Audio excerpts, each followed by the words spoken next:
Hi, good morning, everyone. Happy Sunday, and I am so happy to be here with you all and for you all to join me. Like I said, I always like to welcome, just drop in the comments and reactions box an emoji or any questions that I may answer for you. So, and I'll make sure to get to those throughout the videos. Today, we are going to talk about how to welcome ELLs in that arrive to your school. And what are some compliance things that you need to be doing and some basic tips to just welcome them to the new school. Once again, if you haven't joined me before, my name is Millie. I am an ESL teacher and a curriculum writer for my school district, and there's two things that I love doing. And I'm going to just basically walk you through some things that has been really successful for us in our school district this year. Or not necessarily our school district, but my school. And so this week at school, we have been WIDA testing. We are finally in the home stretch. We have 3 more days of WIDA testing, and we will be done. This has been an eye-opening experience, and by far this year, I have never seen my students so motivated. Some of the things that we did to kind of increase motivation to prepare for the language proficiency test is we brought snacks every day for the students. So in the morning, we had little snacks for them. We also did a couple of incentives. Like one of the things that we did was an incentive for a field trip. So they're going to do that as well. And we're also going to have like a little barbecue for them. So they were really motivated this year and just really, really exciting to hear that. So I would like to know how you all welcome ELLs to your school. So drop that in the comment box as well. What are some things that you do? And I'm going to explain how we do it at our school and some important compliance pieces that we do just to make sure that we're in compliance with the federal mandates as well. So I'm going to flip over to the PowerPoint slides. If you have not already, there is a link, myaventuresinESL.com/new ELL checklist. If you go to the website, I've included the PowerPoint slides for you so you can kind of use as a reference. I'll also upload this video for you, and everything there is for you to, everything is there that you will need. So I'm going to flip over to the PowerPoint and just walk you through some tips and some things that we do to ensure that we're in compliance and to welcome the new ESL students that come to our building. Now, the first thing, okay, hi, okay, see me in the corner. So, play from start, okay. So the first thing that we do at the beginning of the school year is we decide immediately which one of our team is going to take which responsibilities. This year we did it by grade level, but before we've done it whereas, okay, I'm the person, I'm going to be screening the students, or you're the person that's going to be doing an individual learning plan, and we'll get into a little bit more details about that. So the first thing that we do when the students arrive at our school, we have an amazing registrar. She's simply amazing. Shout out to her if she's watching. But what she does when the students arrive, she immediately calls us when they're registering. And she lets us know. She says, hey, we have a family here on their primary home language survey.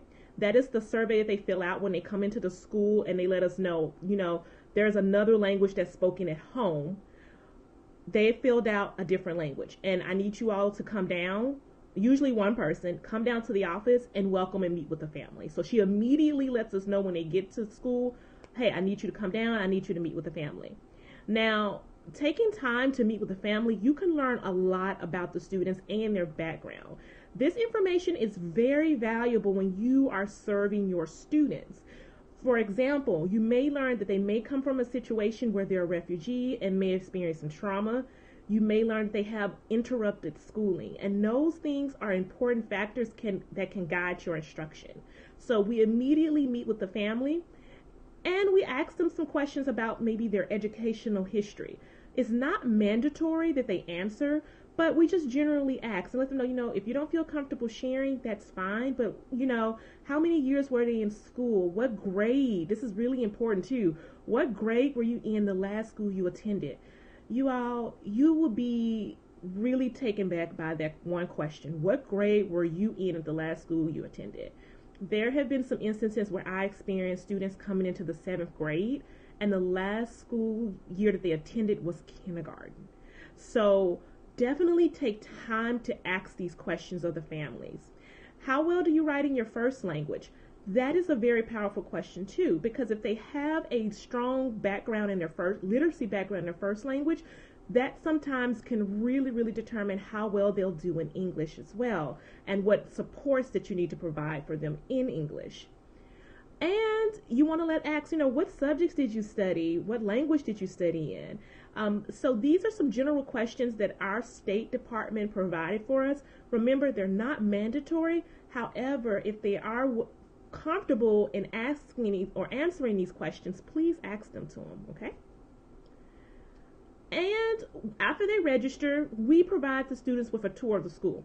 So on the first day of school, someone from our team is usually called to the office and we welcome them. We're like, hey, my name is Miss Williams and I'm here to welcome you today to the school.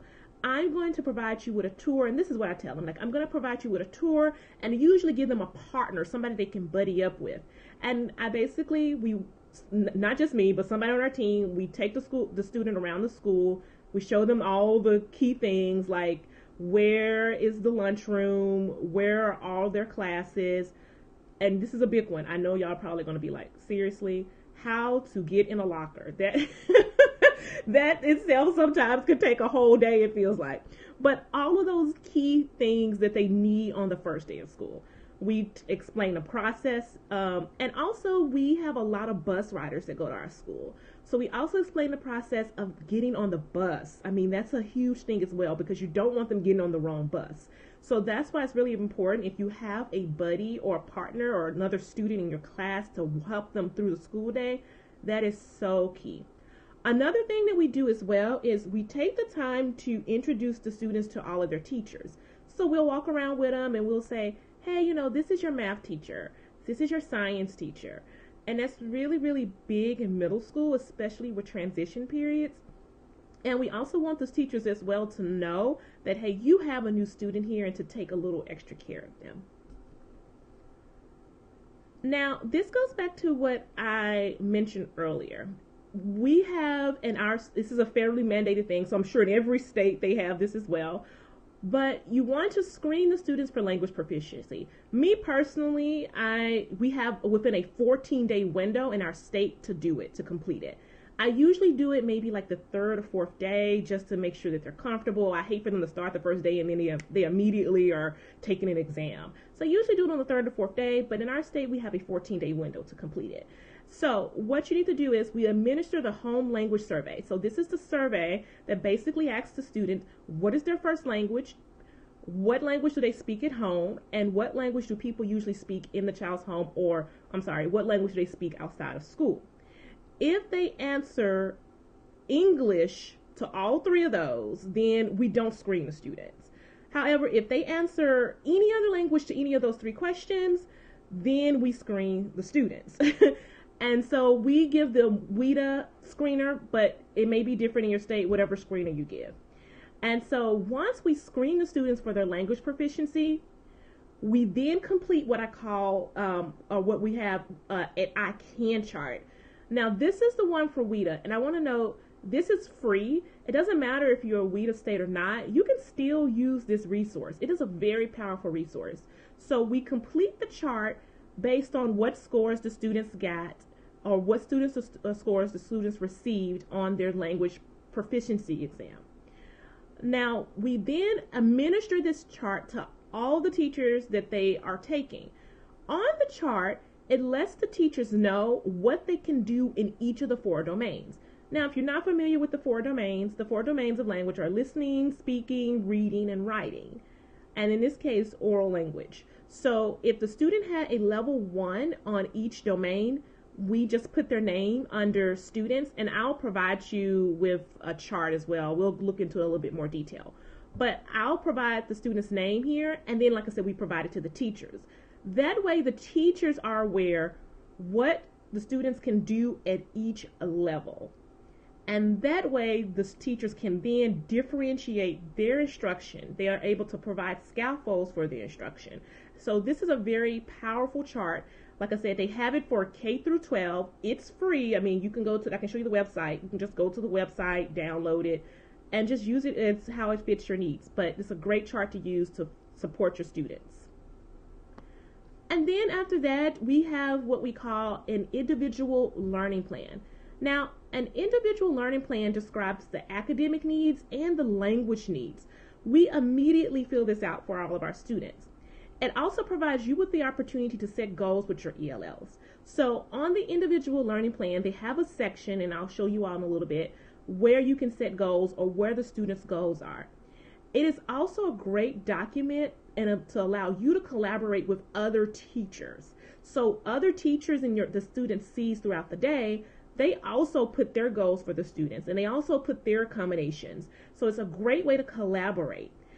Also, I just want to make sure that you know that the goal of an IOP is to make sure that the students are on track to meet their academic and their language goals. It also provides the teacher as well with a list of accommodations and modifications for the students. So this is a very important document. It is a federally mandated document as well, and you want to make sure that you are providing this to every teacher your ELLs see throughout the day. Every teacher. We have what we call exploratory classes like art. We provide it to every teacher in our building. And I'll give you a peek at how it might look. This is the one from our state. So as you see on here, it has like the student's name, their birth date, their birth country. It let them know if they waive services. It also lets you know the test and the year that they took the WIDA assessments and their scores on there as well. They also have a growth. So, for example, you want to know what their score is for 2016-17. How much were they projected to grow, the expected score, and the expected 2-year score. So it's really important that the ELLs see this so they'll know, you know what, this is what my growth is supposed to be. It's important for the teachers to see this. It's just, I can't stress enough how important a document this is. And I'll take a peek of this, we will take a peek of this document a little later. And then we notify the parents. So we notify the parents of their eligibility to receive ESL services. We also take the time to notify the parents of their scores. And it'll be a great opportunity to share with the parents the goals for the students' language proficiency. So now we're going to take a peek at some of the documents that I mentioned. We're going to look at the intake chart a little bit in more detail, the WIDA ICANN chart, and we're going to look at a sample individual learning plan. And I'll just call them an IOP for short. So let me switch over. So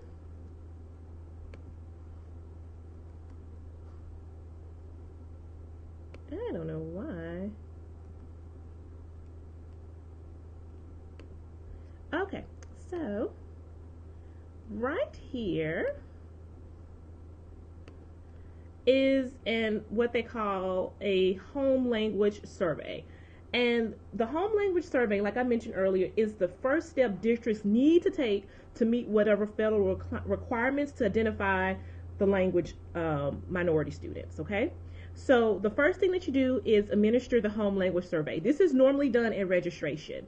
And you can see here on our intake chart, we have like these 3 questions, and they have like a flow, right? So if all 3 responses are English, then no screening is required. You stop there. And right here, if one or the more responses indicate a language other than English, we administer the WIDA screener, or your state, it can be whatever screener that you all have. And then also it goes down further, right? So it lets you know if they received a 4.5 or above on the screener or 4.1 on all domains, then they're not eligible for ESL services, meaning that, you know, they pretty much tested out of ESL. However, if they've received below on there, they are eligible for ESL services. So definitely check your State Department's website. This is a really great resource we have on our State Department's website that we use all of the time. They have actually I don't even know if I can go up. I mean, it's such a great resource. It has it's a manual. And it goes through, I mean, everything that you can imagine. So definitely check your State Department's website. The next thing that I wanted to show you all is an individual learning plan. So this is the one that we use for our state. And as I was telling you, this is the first part of it. But right here, if you go down, you notice that they have here, right, you can put the, please note the can-do descriptor for each level and each domain. This is where you can put this as well and provide this to the mainstream teachers. You also see on our IOPs where you can have like learning improvement goals and observed learning outcomes. I mentioned to you all, we also have the accommodations that are to be provided to the students on ours. And we also list like when do they see the type of service, and what they mean by that is going to be pull out, push in, sheltered instruction, the number of days they receive their services, and the time of day. And also we have teacher comments. So the teachers that the students see throughout the day, they come in and they make comments and what they're doing to support the students, any concerns that they may have. And also you see where they have parent comments. So this is when you notify the parents, you reach out to them, let them know how they're progressing towards their goal, and you can write in the parent comments as well. So you can really see this is a great document, a great collaborative document. And we have the student comments. So one person on our team, one gentleman on our team, he met with his students in the hall, let them know their goal. They verbalized the goal to him. He wrote the comments in there, wrote the goals in here. And so it was a really great resource. So, and then, let's see. Oh, this is the PowerPoint one I had. And let me switch over to, oops, hold on.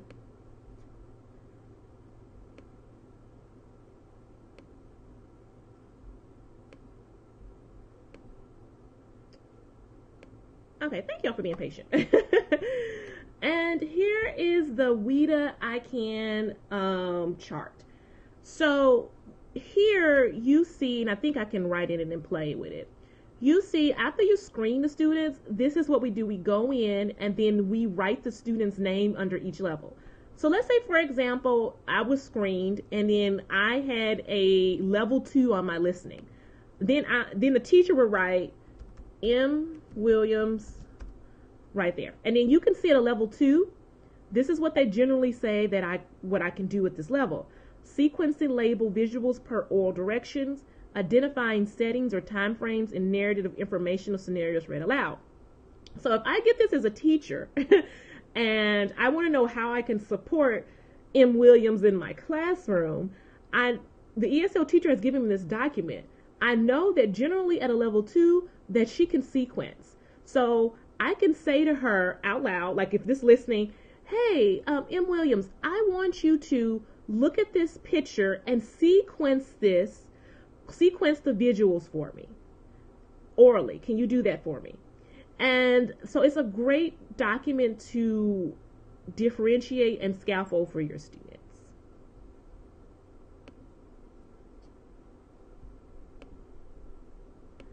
So I'm going to switch back to the screen. And I want to say, so much, this has just been so great. So if you have like any questions or anything that you want me to clarify for you, I'll be more than happy to do so. I would suggest that you definitely go to myventuresinESL.com/new ELL checklist. You can download the PowerPoint that I just presented, and that way you can take notes and use it as a resource. I also really want to encourage you to go to your state's website and look at their manual and see their intake process. That way you can start designing a new ELL checklist that is tailored to your school. Also, take the time to reach out to your ESL department in your district and see also are there any special processes in place. So once again, if you're joining us after the live video, I just want to make sure that you take time and drop any questions that you have in there. I'd be more than happy to answer for you. And I just want to thank you all so much for hanging out today. And in the comments, I really want you all to share, how do you welcome your new ELLs to your school? What are some specific things that you do? What is the process like in your district? I would love to know what is the process like around the country. So once again, thank you so much for joining me. If you have not already, make sure you subscribe and follow. And I also want to announce I have a special 5-day lesson plan challenge coming up where I provide you all with 5 cool activities that you can incorporate in your lessons. I'm going to provide you with a video, a download, everything that you need. So be on the lookout for that in a couple of weeks. So once again, thank you all for hanging out with me today, and I hope you all have a wonderful Sunday. And one more thing, I will be here next Sunday with a new topic to discuss with you all. See you soon. Happy Sunday.